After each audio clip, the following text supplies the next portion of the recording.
Hello there. Welcome to another life school teaching with Joel Coyote.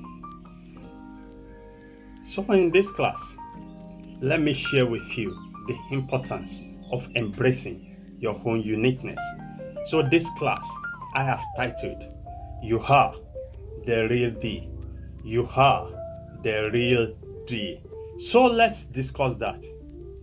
And let me quickly buttress my points with this short story I came about on media some times ago. The story is about a young, brilliant lawyer who I will be referring to as Fred. Fred grew up to know himself with his natural dread, and his parents had told him over the years that the reason they never barbed the hair, the natural dread, was as a result of spiritual instruction. So therefore, Fred went about his life business with his natural dread, which has become his unique identity wherever he goes. So after his graduation at the university and the law school, Fred got himself a job with one of the reputable law firms in town. But 3 years down the lane, the company never allowed Fred to represent them in any of the law court cases. So on this particular day, Fred summoned his courage and challenged the human resources manager of the firm why they never allowed him to represent the firm in any of the law cases in the law court, except that he was saddled with the responsibility of outside the law court cases, which he was performing brilliantly. But Fred was amazed when the HRM opened up the can worm onto him that even in the next 5 years, he could never vouch on behalf of the management that they will allow him to represent them in any of the cases at the law court, simply because his look is never intended with their company's image. He was referring to Fred's natural dread. He said they only employed him as a result of his brilliancy, but after much deliberation, they discovered that he doesn't fit into their image, and that puts Fred into a deep thought for the rest of the month. He was caught between two options: either to barb his natural hair off against the spiritual instruction given to him by his parents, or he should resign of his appointment. So after much deliberation, Fred decided to resign from his job. Then, few months down the lane, after much consultation, he gathered his own resources and started his own law firm. Then, as God will have it unto him, some of the clients he had helped in his previous job, who were so satisfied with him, located him, brought some business, and when they were satisfied again, they recommended him to some other people. Then that became the beginning of success for Fred as a lawyer. There was this particular case that involved one of his clients against the federal government of the land. The case took Fred 2 years to handle, but at the end of it, Fred won the case, and that shot him into the national limelight. Then it became a reference point and a force to reckon with in the law industry of the land. Whenever there is a sort of constitutional breach, the journalists always seek of his opinion of the interpretation of what the law actually said. And to cut that short, let me bring it back home. The point I'm actually making with that story is just to let you know that your uniqueness is for a purpose. Yes, your uniqueness is for a purpose. The way you look, the way you talk, the shape of your body. Either you are tall or you are short. Either you are beautiful, handsome, or you thought of yourself of otherwise.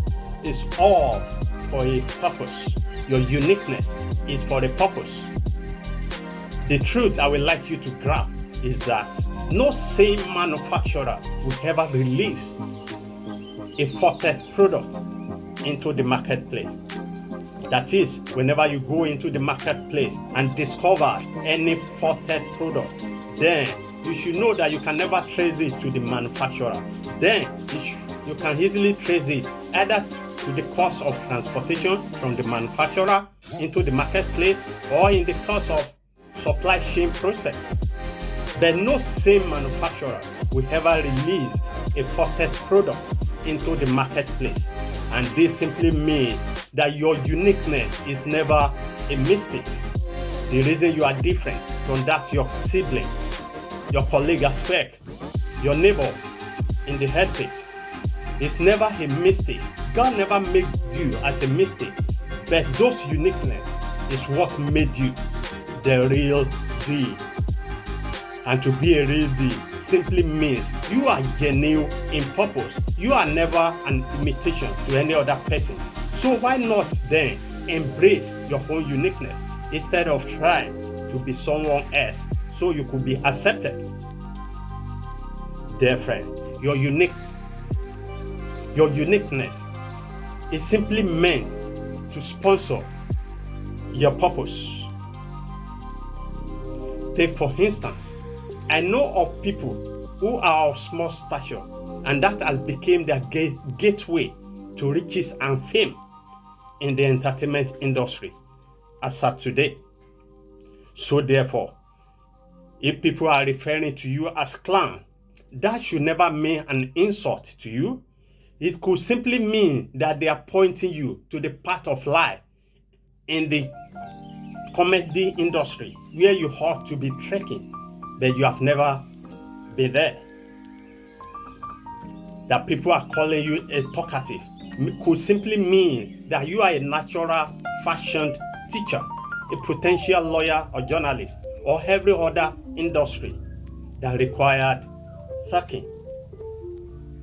Dear friend, your natural ability and strength could make you a room in the sports world, such as in wrestling, in boxing, or even weightlifting. Let me open your eye. The just concluded Commonwealth game could open your eye to the so much opportunity you are missing by not embracing your own uniqueness.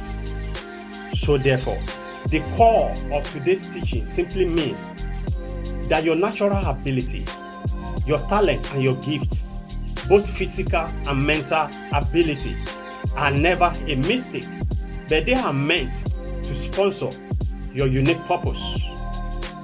And what is purpose? Purpose within the context of this teaching simply means what is acceptable to God and good for humanity. Therefore, if you will ever change, I mean, if there is any need for you to change from the way you are as of today, it simply means that you should change for better through personal development so as you could be the best you can in order to achieve your unique purpose. But never should you change just to fit into another man's purpose, for that could cause you a lifetime regret. Remember Fred in the story I just narrated. Assuming Fred had decided to barb his natural dread, number one, he will be going against the spiritual instruction given to him by his parents, and who knows what that might lead to. Number two, he will never have the courage to start his own law firm, not to talk of becoming legal luminary of fame and rich. So the point I'm making simply means never should you change just to fit in or satisfy another man's purpose. Instead, if there is any need for you to change at all, then you should change for better in order to achieve your own unique purpose. So dear friend, let me charge you today. Don't become a callous boss and insensitive one just in order to please your own superior. Remember, every day at that job is taking you closer to your retirement day.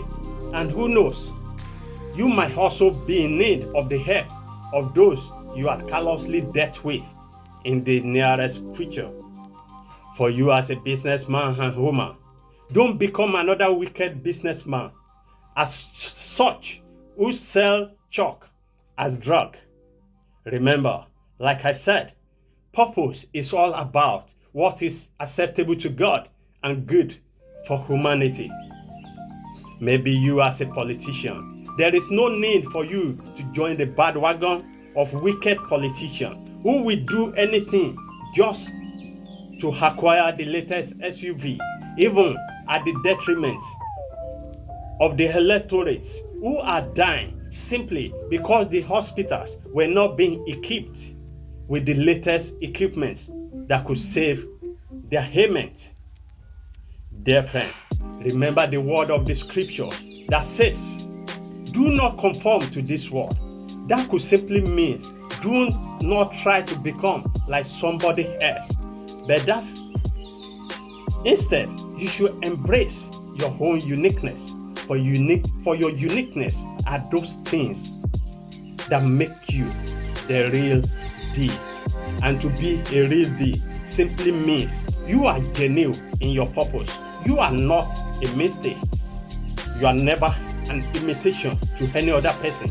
So why not embrace your own uniqueness and be the best that you can be in accomplishment of your purpose? So dear friend, I'm charging you today never to bow down to society pressure, peer pressure, or youthful exuberance by jettisoning your own unique purpose in order to fit into what is trending. Remember, you are wonderfully and uniquely made for a unique purpose. And that is the success charge I brought your way again today. Remember to subscribe to this channel for more life transformational content. Likewise, like and share with others who need to be charged towards success. But before I conclude, for detailed teaching about self-discovery, your gift and your purpose, kindly avail yourself of my program, The Pathway to Self-Discovery and Fulfillment. The Pathway to Self-Discovery and Fulfillment, by simply sending me mail with the title Self-Discovery to informlifeprojects@yahoo.com. informlifeprojects@yahoo.com. So till I come your way again, I remain your #1 partner in success projects, Joel Kayode. So till we meet again, I say cheers to your success.